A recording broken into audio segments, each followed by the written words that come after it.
យល់ចង់ស្គាល់ភាំងត្រារីស្រងដូចផ្កាឈ្មោះថារំដួលសុរិនចិន្តាចំបាញ់ធ្លាប់គេសុបិនប្រហើតែក្លិនសុរិនភពស្នេហ៍កវី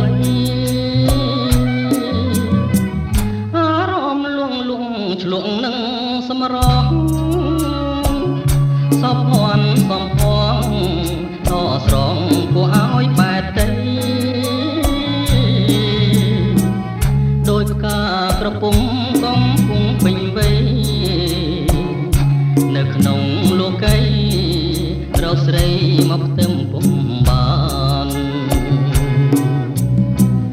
ការមានស្រទាប់ដោះជាប់នឹងមេឃរំដួលចំលែក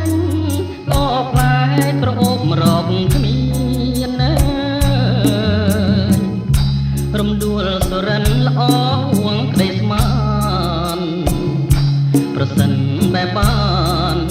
នោះប្រាណរៀមអងទុំខា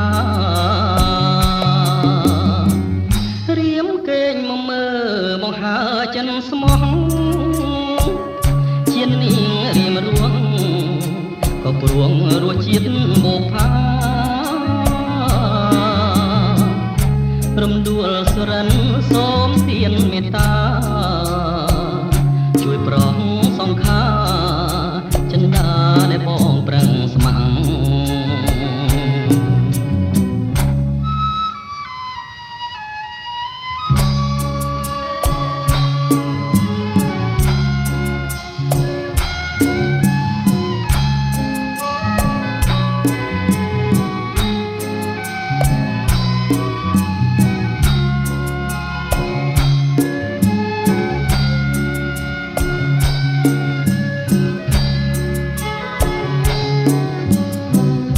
ការមានស្រទាប់ដោះជាប់នឹងមេឃ